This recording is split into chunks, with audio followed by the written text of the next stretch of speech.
दोस्तों नमस्कार, ये है मार्गदर्शन फॉर सिविल सर्विसेज। मैं अनुराग चौधरी। दोस्तों, भारतीय इतिहास के महत्वपूर्ण प्रश्नों के अंतर्गत इस वीडियो में प्रस्तुत है आधुनिक भारत के इतिहास के अंतर्गत 20वीं सदी के राष्ट्रीय आंदोलन से संबंधित महत्वपूर्ण प्रश्नों का भाग 2, जो आपके आगामी विभिन्न परीक्षाओं जैसे TGT, PGT, LT grade, government inter college प्रवक्ता, गवर्नमेंट डिग्री कॉलेज, उच्चतर शिक्षा असिस्टेंट प्रोफेसर, केंद्रीय विद्यालय संगठन, बिहार अध्यापक भर्ती परीक्षा तथा नेट जेआरएफ इतिहास के लिए बहुत ही उपयोगी है। साथ ही ये वीडियो विभिन्न राज्य लोक सेवा आयोगों द्वारा आयोजित परीक्षाओं के सामान्य ज्ञान और सामान्य अध्ययन के आधुनिक भारत के इतिहास खंड के लिए भी बहुत ही उपयोगी है। तो आइए शुरू करते हैं आज का वीडियो। पहला प्रश्न आसान सा है। एक कथन है कि किसने कहा कि हिंदू और मुसलमान भारत की दो आंखें हैं, आपको बताना है। तो सही उत्तर सर सैयद अहमद खां। दोस्तों याद रखिएगा, सर सैयद अहमद खां ने कहा था कि हिंदू और मुसलमान भारत की दो आंखें हैं और उनके अनुसार हिंदू और मुसलमान हिंदुस्तान रूपी खूबसूरत दुल्हन की दो आंखें हैं। उनमें से किसी एक की कमजोरी दुल्हन की सुंदरता को खराब कर देगी। तो ये कथन सर सैयद अहमद खां का है। सर सैयद अहमद खां ने एक पत्रिका तहजीब उल अखलाक यानी सभ्यता और नैतिकता फारसी भाषा में निकाली थी और कलकत्ता में साइंटिफिक सोसाइटी की स्थापना सर सैयद अहमद खां के द्वारा की गई और अलीगढ़ में मोहम्मडन एंग्लो ओरिएंटल स्कूल की स्थापना की, जो बाद में कॉलेज बना और अंततः अलीगढ़ मुस्लिम विश्वविद्यालय में परिवर्तित हो गया। तो एक प्रकार से कहा जाए तो अलीगढ़ मुस्लिम यूनिवर्सिटी के संस्थापक सर सैयद अहमद खान रहे हैं।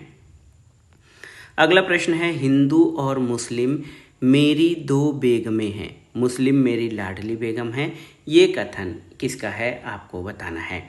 तो सही उत्तर है बैमफील्ड फुलर। ऑप्शन ए आपका सही उत्तर है। पूर्वी बंगाल के लेफ्टिनेंट गवर्नर बैमफील्ड फुलर ने बंगाल विभाजन 1905 पर मुसलमानों को अपनी चहेती पत्नी के रूप में उल्लिखित किया था। 20 जुलाई 1905 को बंगाल विभाजन का निर्णय लिया गया, जो 16 अक्टूबर 1905 से प्रभावी हुआ था। और स्वदेशी आंदोलन के समय टैगोर ने आमार सोनार बांग्ला नामक गीत लिखा, जो 1971 में बांग्लादेश का राष्ट्रीय गान बना। महात्मा गांधी ने लिखा कि भारत का वास्तविक जागरण बंगाल विभाजन के उपरांत शुरू हुआ था। तो याद रखिएगा, ये कथन कि हिंदू और मुस्लिम मेरी दो बेगमें हैं, मुस्लिम मेरी लाडली बेगम है, ये बैमफील्ड फुलर का कथन है। अगला प्रश्न है, CR फार्मूला जिसको राजगोपालाचारी योजना का कहा जाता है, इसका विरोध किसने किया था। ऑप्शन है देखिए, गांधी जी, मोहम्मद अली जिन्ना, लॉर्ड माउंटबेटन या लॉर्ड इरविन ने। तो सही उत्तर CR फार्मूला का विरोध मोहम्मद अली जिन्ना ने किया था। सी राजगोपालाचारी कांग्रेस और मुस्लिम लीग के समझौते के पूर्ण पक्षधर थे। गांधी जी की स्वीकृति से 10 जुलाई 1944 को कांग्रेस और मुस्लिम लीग के समझौते की एक योजना प्रस्तुत की गई, जो राजगोपालाचारी फार्मूला के नाम से प्रसिद्ध है। जिन्ना ने इस फार्मूला को अस्वीकार कर दिया और अपने द्विराष्ट्र के सिद्धांत पर अटल रहे। गांधी जी ने जिन्ना को कायदे आजम से संबोधित किया। मुस्लिम लीग ने 16 अगस्त 1946 को डायरेक्ट एक्शन डे या प्रत्यक्ष कार्रवाई दिवस के रूप में मनाया और माउंटबेटन ने गांधी जी को वन मैन बाउंड्री फोर्स की उपाधि प्रदान की थी। अगला प्रश्न है, 1916 में स्थापित इंडियन होम रूल लीग के प्रथम अध्यक्ष कौन थे, आपको बताना है। ऑप्शन देखिए, बहुत ही महत्वपूर्ण है, एनी बेसेंट, BG तिलक, जोसेफ बैप्टिस्टा या NC केलकर। तो सही उत्तर आपका हो जाएगा जोसेफ बैप्टिस्टा। 28 अप्रैल 1916 को तिलक ने पूना में होम रूल लीग की स्थापना की। इसके प्रथम अध्यक्ष जोसेफ बैप्टिस्टा और सचिव NC केलकर थे। तिलक द्वारा स्थापित लीग के कमेटी के सदस्यों में GR खापाड़े, BS मुंजे और RP करंडीकर चुने गए। तिलक द्वारा स्थापित लीग का प्रभाव कर्नाटक, महाराष्ट्र, मध्य प्रांत और बरार तक फैला हुआ था। तो याद रखिएगा, 1916 में स्थापित इंडियन होम रूल के प्रथम अध्यक्ष जोसेफ बैप्टिस्टा थे। अगला प्रश्न है, एनी बेसेंट ने होम रूल आंदोलन कब रोका था, आपको बताना है। तो सही उत्तर 1917 में, ऑप्शन सी। सितंबर 1916 में एनी बेसेंट ने मद्रास में Akhil Bharatiya home rule league की स्थापना की। लीग के बढ़ते प्रभाव और चारों ओर से दबाव महसूस कर भारत सचिव मॉन्टेग्यू ने अगस्त 1917 में ब्रिटिश संसद में प्रस्ताव पारित कर भारत में उत्तरदायी शासन की बात कही। परिणाम स्वरूप अगस्त 1917 में एनी बेसेंट ने होम रूल लीग को समाप्त करने की घोषणा की। एनी बेसेंट ने होम रूल लीग का प्रचार अपने दैनिक पत्र न्यू इंडिया और साप्ताहिक पत्र कॉमनवेल्थ के माध्यम से किया। तिलक के होम रूल के क्षेत्रों कर्नाटक, महाराष्ट्र, बंबई को छोड़कर, मध्य प्रांत और बरार को छोड़कर देश के बाकी सभी हिस्सों में होम रूल आंदोलन को फैलाने का दायित्व एनी बेसेंट पर था और 1917 में कांग्रेस के कलकत्ता अधिवेशन की अध्यक्षता एनी बेसेंट द्वारा की गई थी, जो कांग्रेस की प्रथम महिला अध्यक्ष थीं। अगला प्रश्न है, पूना समझौते पर हस्ताक्षर किसने किए थे, आपको बताना है। ऑप्शन है करजन, अंबेडकर, माउंटबेटन या चंद्रशेखर आजाद। तो सही उत्तर अंबेडकर ने। सांप्रदायिक अधिनिर्णय के विरुद्ध गांधी जी के आमरण अनशन के बाद पूना समझौता 24 सितंबर 1932 को हस्ताक्षरित हुआ। इस समझौते पर गांधी जी के समर्थकों और अंबेडकर ने हस्ताक्षर किए थे। गांधी जी ने इस पर हस्ताक्षर नहीं किए थे। तो याद रखिएगा, पूना समझौता 24 सितंबर 1932 को हस्ताक्षरित हुआ था। इस पर गांधी जी के समर्थक और डॉक्टर BR अम्बेडकर ने हस्ताक्षर किया था। अगला प्रश्न है, प्रथम गोलमेज सम्मेलन लंदन में किस स्थान पर हुआ था, आपको बताना है। तो सही उत्तर जेम्स पैलेस, ऑप्शन डी। देखिए, प्रथम गोलमेज सम्मेलन का उद्घाटन 12 नवंबर 1930 को ब्रिटिश सम्राट द्वारा हाउस ऑफ लॉर्ड्स की रॉयल गैलरी में एक संक्षिप्त समारोह के साथ किया गया। ये सम्मेलन 17 नवंबर को सेंट जेम्स पैलेस में अपनी पूर्ण बैठक के साथ फिर शुरू किया गया और सम्मेलन के प्रथम 5 दिन इस महत्वपूर्ण मुद्दे पर समर्पित था कि क्या भारतीय संविधान संघीय या एकात्मक होना चाहिए। इस संदर्भ में जिन्ना ने जोरदार शब्दों में अपना रुख स्पष्ट किया था। अगला प्रश्न है, 1932 के पूना समझौते से कौन प्रत्यक्षतः प्रभावित हुए थे, आपको बताना है। ऑप्शन है महिलाएं, श्रमिक, किसान या दलित। तो सही उत्तर दलित। सांप्रदायिक अवार्ड में प्रांतीय विधानमंडलों में दलितों के लिए सुरक्षित सीटों की संख्या 71 थी, जिसे पूना पैक्ट 1932 में बढ़ाकर 148, मद्रास में 30, सिंध सहित मुंबई में 15, पंजाब में 8, बिहार और उड़ीसा में 18, मध्य प्रांत में 20, असम में 7, बंगाल में 30 और संयुक्त प्रांत में 20 कर दिया गया। कुछ पुस्तकों में ये संख्या 147 मिलती है। साथ ही सेंट्रल लेजिस्लेटिव असेंबली या केंद्रीय विधानमंडल में सामान्य वर्ग की सीटों में 18% सीटें दलित वर्गों के लिए आरक्षित की गईं। अगला प्रश्न है, 20वीं शताब्दी के प्रारंभ में किस महिला ने भारतीय राजनीतिक आंदोलन में भाग लेकर सर्वाधिक अनुप्राणित किया था, आपको बताना है।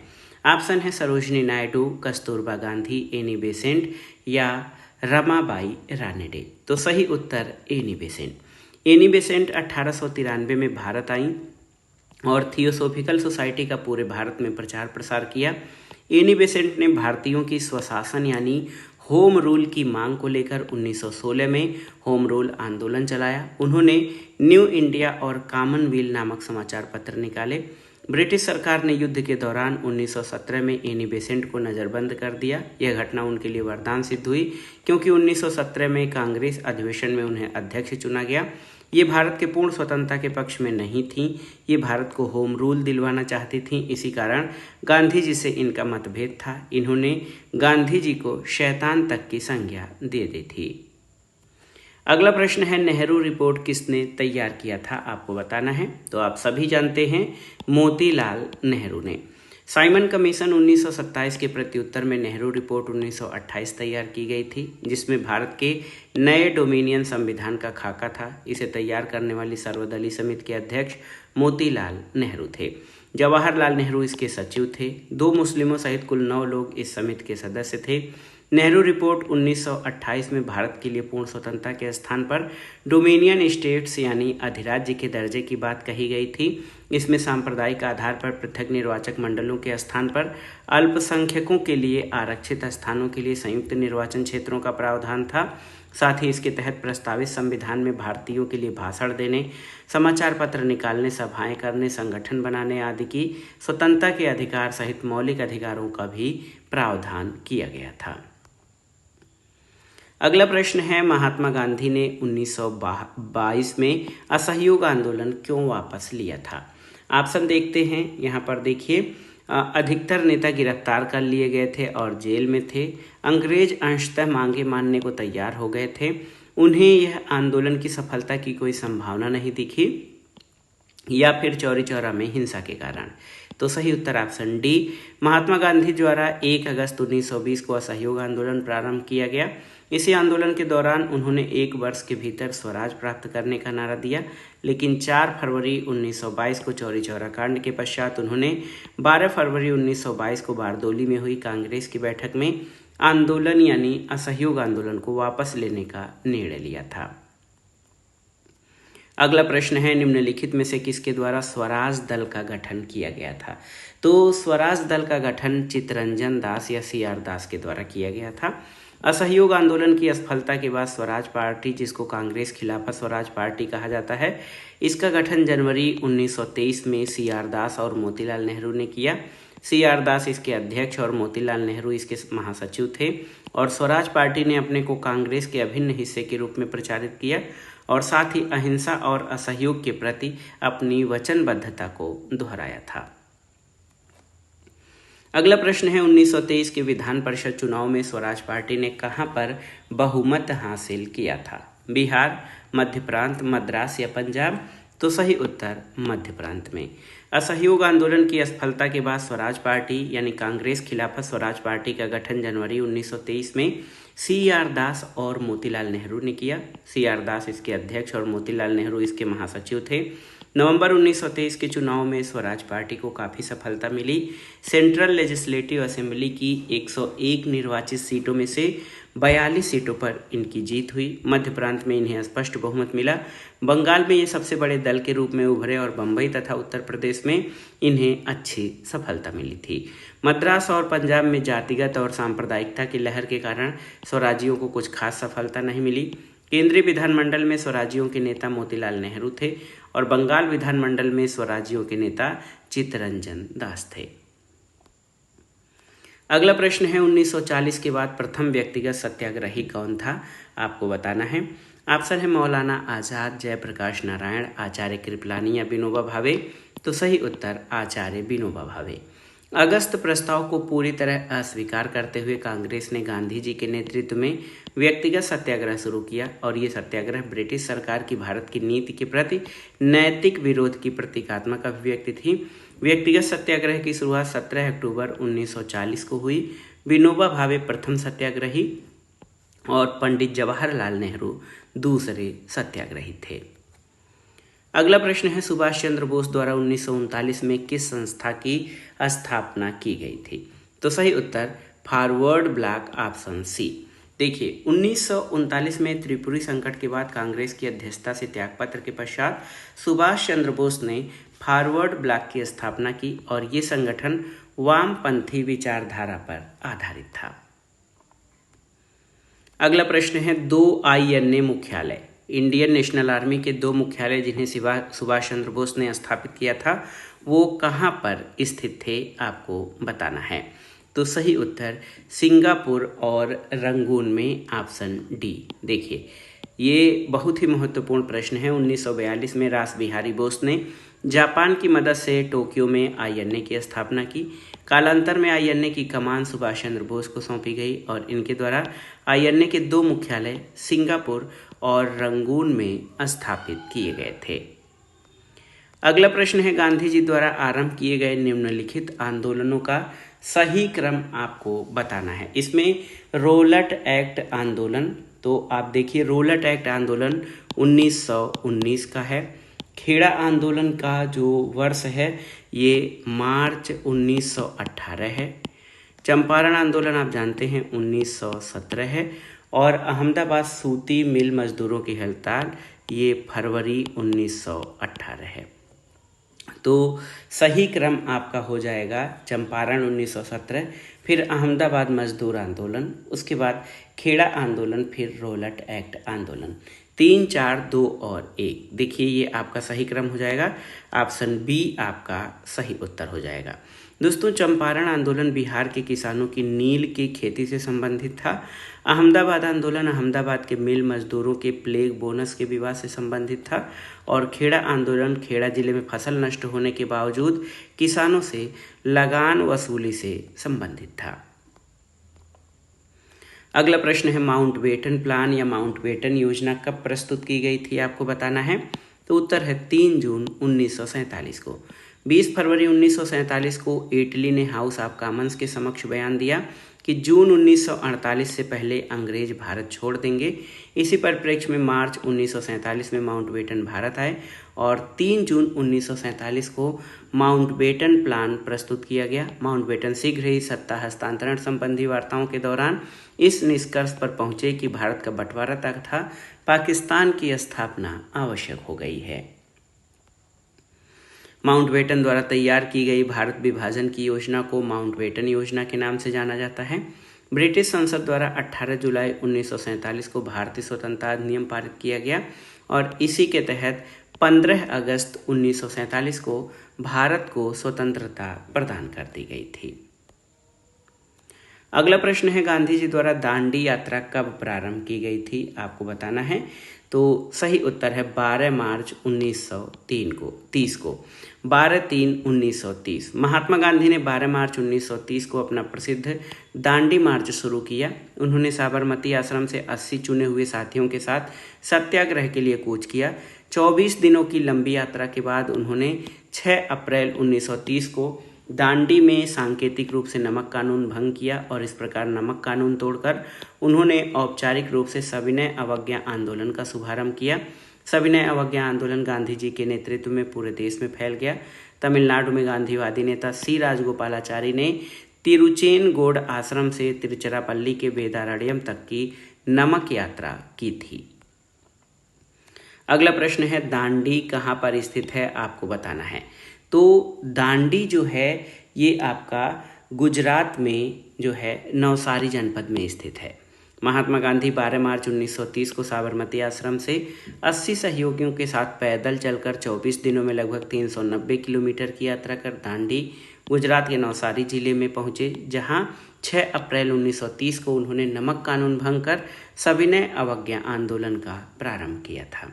तो दांडी गुजरात के नवसारी जनपद में स्थित है। अगला प्रश्न है, धर्सना नामक धरने का निम्नलिखित में से किस यूनाइटेड प्रेस के संवाददाता ने बृहद विवरण प्रदान किया था। तो सही उत्तर बेब मिलर ने। धर्सना नामक धरने का सजीव विवरण यूनाइटेड प्रेस के संवाददाता बेब मिलर ने दिया। बम्बई में सविनय अवज्ञा आंदोलन का केंद्र धर्सना था। गांधी जी ने धर्सना नामक नमक निर्माणशाला पर अपने साथियों के साथ धावा बोलने और नमक कानून तोड़ने की आज्ञा दी, लेकिन 5 मई को वायसराय के आदेश से गांधी जी को गिरफ्तार कर लिया गया। गांधी जी के आह्वान पर किए गए संघर्ष को बढ़ाते हुए 21 मई 1930 को सरोजिनी नायडू ने दक्षिण अफ्रीका संघर्ष के दिनों में उनके दोस्त इमाम साहब और गांधी जी के पुत्र मणिलाल 2000 कार्यकर्ताओं के साथ नमक कारखाने की तरफ बढ़े। इन पर भीषण लाठीचार्ज हुआ। अमेरिकी पत्रकार बेब मिलर ने लिखा है कि धर्सना जैसा भयानक दृश्य मैंने अपने जीवन में कभी नहीं देखा। अगला प्रश्न है, महात्मा गांधी द्वारा आरंभ किए गए सविनय अवज्ञा आंदोलन का उद्देश्य क्या था, आपको बताना है। बहुत ही महत्वपूर्ण प्रश्न है। तो सही उत्तर देखिए, गांधी जी द्वारा सविनय अवज्ञा आंदोलन प्रारंभ करने से पहले जो है गांधी जी ने इरविन के समक्ष 11 मांगे रखी थी। उनमें नमक कर और नमक पर सरकारी एकाधिकार की समाप्ति की मांग की गई थी। तो यहाँ पर ऑप्शन है ब्रिटिश सरकार पर संवैधानिक सुधार के लिए दबाव डालना, भारत में एक पूर्ण उत्तरदायित्वपूर्ण सरकार का गठन करना, भारत को एक औपनिवेशिक राज्य बनाना, या उपर्युक्त में से कोई नहीं। तो सही उत्तर आपका उपर्युक्त में से कोई नहीं, क्योंकि गांधी जी ने सविनय अवज्ञा आंदोलन प्रारंभ करने से पहले वायसराय इरविन के सामने 11 मांगे रखी थी। उसमें नमक कर और नमक पर सरकारी एकाधिकार की समाप्ति की मांग की गई थी। इस उद्देश्य को लेकर 12 मार्च 1930 को गांधी जी ने अपने 80 चुने हुए साथियों के साथ दांडी मार्च शुरू किया।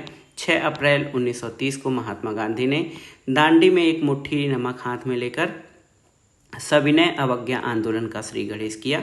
आचार्य विनोबा भावे ने पहली बार सविनय अवज्ञा आंदोलन में भाग लेने के कारण उनको गिरफ्तार किया गया। और अमेरिकी पत्रकार बेब मिलर को गांधी जी ने दांडी मार्च के समय अपने साबरमती आश्रम में ठहराया था। अगला प्रश्न है, गांधी जी को महात्मा की उपाधि किसने दी थी? तो ये आसान सा प्रश्न है। गुरुदेव रविंद्रनाथ टैगोर ने। गांधी जी द्वारा चंपारण सत्याग्रह का सफल नेतृत्व करने के कारण रविंद्रनाथ टैगोर ने उन्हें पहली बार महात्मा कहा था। किसने प्रारंभिक शिक्षा संघ को स्थापित किया था, आपको बताना है। तो सही उत्तर महात्मा गांधी ने। एम के गांधी, मोहनदास करमचंद गांधी ने प्रारंभिक शिक्षा संघ को स्थापित किया। गांधी जी ने ग्राम उद्योग संघ, तालीमी संघ और गोरक्षा संघ की स्थापना की थी।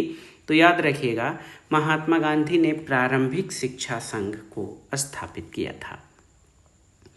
अगला प्रश्न है, all India anti untouchability league, जो कालांतर में हरिजन सेवक संघ के रूप में जाना गया, इसकी स्थापना कब हुई थी? तो याद रखिएगा 30 सितंबर 1932 को।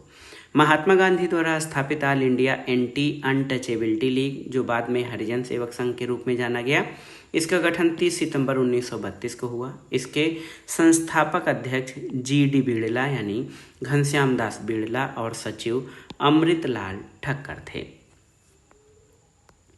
अगला प्रश्न है, महात्मा गांधी को सबसे पहले राष्ट्रपिता यानी फादर ऑफ द नेशन किसने कहा था?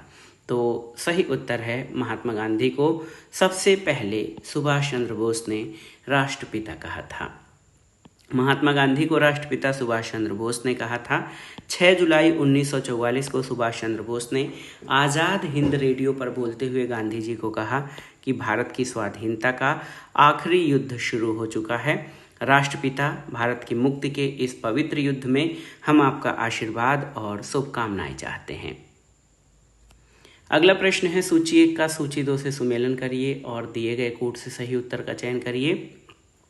तो देशबंधु चित्तरंजन दास, ये इनकी जो पत्नी रही वसंती देवी। लाला लाजपत राय, राधा देवी। महात्मा गांधी, कस्तूरबा देवी, कस्तूरबा गांधी। और मोतीलाल नेहरू, स्वरूप रानी। तो 3, 4, 1, 2 सही उत्तर आपका कौन सा हो जाएगा? आप देखिए 4, 3, 1, 2 ऑप्शन बी आपका सही उत्तर हो जाएगा। अगला प्रश्न है, साइमन कमीशन की नियुक्ति के लिए कौन जिम्मेदार था? ऑप्शन है देखिए, Lord Irwin, John Simon, Ramsay MacDonald या लॉर्ड बर्किनहेड। तो सही उत्तर लॉर्ड बर्किनहेड, ऑप्शन डी। दोस्तों, साइमन कमीशन की नियुक्ति नवंबर 1927 में वायसराय लॉर्ड इरविन के समय में हुई थी। जॉन साइमन की अध्यक्षता में गठित इस आयोग में कुल 7 सदस्य थे। चूंकि इसमें सभी सदस्य अंग्रेज थे, कोई भी भारतीय इसका सदस्य नहीं था, इसलिए भारतीयों ने इसको व्हाइट या श्वेत कमीशन कहकर इसका बहिष्कार किया और विरोध किया। साइमन कमीशन 3 फरवरी 1928 को बम्बई पहुंचा। साइमन आयोग की नियुक्ति के समय ही अनुदार दल की सरकार में भारत सचिव लॉर्ड बर्किनहेड ने भारतीयों के समक्ष एक चुनौती रखी कि वे एक ऐसा संविधान बनाकर तैयार करें जो सामान्यतः भारत के सभी लोगों के लिए मान्य हो। अगला प्रश्न है, साइमन कमीशन भारत कब आया था? आपको बताना है। तो साइमन कमीशन ये 3 जो है फरवरी 1928 को भारत आया था। 3 फरवरी 1928 को साइमन कमीशन भारत आया था। इसका गठन 1927 में किया गया था। साइमन आयोग को श्वेत आयोग या व्हाइट मेंस कमीशन भी कहा जाता है, क्योंकि इसमें इरविन के कारण किसी भारतीय को शामिल नहीं किया गया। साइमन आयोग 1929 में पुनः भारत आया और 1930 में उसने अपनी संस्तुति प्रस्तुत की। इसकी संस्तुति पर विचार करने के लिए लंदन में कुल 3 गोलमेज सम्मेलन आयोजित किए गए और भारत में साइमन आयोग का विरोध हुआ, जिसका विभिन्न स्थानों पर विभिन्न लोगों ने विरोध किया। बम्बई में यूसुफ मेहर अली ने, लाहौर में लाला लाजपत राय और लखनऊ में गोविंद वल्लभ पंत और जवाहरलाल नेहरू ने साइमन कमीशन का विरोध किया। आज की वीडियो का आखिरी प्रश्न है, किसके सुझाव पर भारतीयों को साइमन कमीशन से बाहर रखा गया था? ऑप्शन है Lord leading, Lord Chelmsford, sir John Simon या लॉर्ड इरविन। तो सही उत्तर लॉर्ड इरविन। दोस्तों, लॉर्ड इरविन के सुझावों पर भारतीयों को साइमन कमीशन से बाहर रखा गया था और उल्लेखनीय है कि साइमन कमीशन वर्ष 1928 में भारत पहुंचा था और इसके विरुद्ध भारत में व्यापक विरोध प्रदर्शन हुए थे। इसका कारण ये था कि इस कमीशन में कोई भी सदस्य भारतीय नहीं था। तो दोस्तों ये था आज का वीडियो। आधुनिक भारत के इतिहास के अंतर्गत 20वीं सदी में राष्ट्रीय आंदोलन से संबंधित महत्वपूर्ण प्रश्नों का भाग 2, जो आपके आगामी परीक्षाओं के लिए बहुत ही उपयोगी है। आप इन प्रश्नों को अच्छे से तैयार कर लीजिए। ये वीडियो आपको कैसा लगा हमें कमेंट बॉक्स में ज़रूर बताइएगा। वीडियो को लाइक करें, शेयर करें और इस चैनल मार्गदर्शन फॉर सिविल सर्विसेज को सब्सक्राइब करें। वीडियो देखने के लिए धन्यवाद। नमस्कार।